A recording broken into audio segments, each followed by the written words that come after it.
Freedom Convoy of nearly 50,000 truck drivers now stretching 45 miles in Canada. They are protesting the country's very strict vaccine mandates and people lining up in the streets to support the truckers, rightly so. Here to explain, two of the truck drivers in the convoy, Harold Jonkers with us and Chris Barber. By the way, are you both in your truck? I'm looking at you guys. Looks like you're both in your truck. Yes, I'm sitting in my truck. Yes. Well, first of all, I want to thank you guys, and I'm speaking very broadly for Canadian truck drivers, American truck drivers. Without you guys, everything we buy, every store we go to is not there. And I know it's a hard job. You put in endless hours. You got to stay awake. It's tough. I happen to know a lot of people in the trucking business. They're friends of mine. And Chris, I'll start with you. And I got to tell you something. There's not a single driver that they know that wants to get the vaccine. You work mostly alone.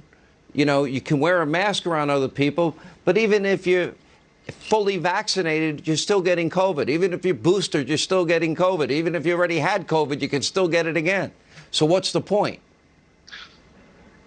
Laws don't make any sense anymore. I think from what we're seeing out here on the highway, the people standing on the side of the roads, they're done with this mandate. They want these mandates and all this stuff to be over. They want life to get back to normal. Yeah. And Harold, let's get your take.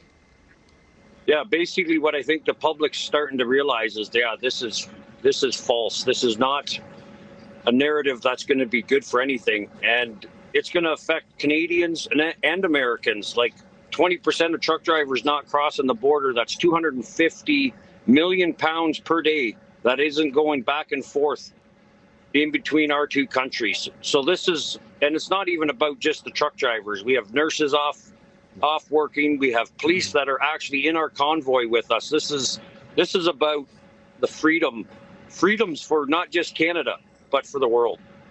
You know, I love the support we're showing, all the people that are lining up to support you guys, Chris.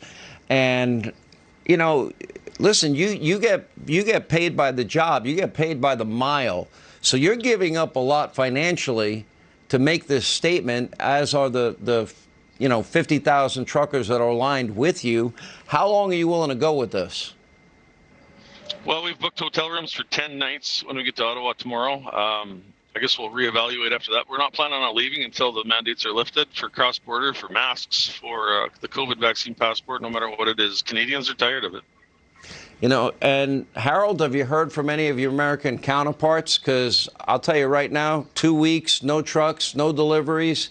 It will shut down Canada's economy, and it would shut down America's economy. And I actually think you guys have the power to force the change that you're looking for. I really do. Yeah, and that's what is so huge about this is the support's there, and it's going to affect groceries, product, and when we talk to our customers that we haul out from the U.S., they're concerned that they're already kind of scrambling for trucks. We're scrambling for trucks to get train parts moved out of Pennsylvania up into Hamilton. It's already happening. And I got 14 of my trucks sitting here that would love to be working. Are you guys willing to go as long as it takes to get this done? And do you have any predictions? Harold, we'll start with you on this one. Do you have any predictions if American truckers are now looking at what you're doing in Canada and will join forces with you? Because if they do, my prediction would be, if you're willing to hold out long enough, you guys will win. Yeah, and I think that's what our governments are not realizing is my home is right behind me. Yeah, every store I go to, everything I buy is because you guys are willing to put in the long hours and the hard work to get every product delivered to every store so that we conveniently live our lives.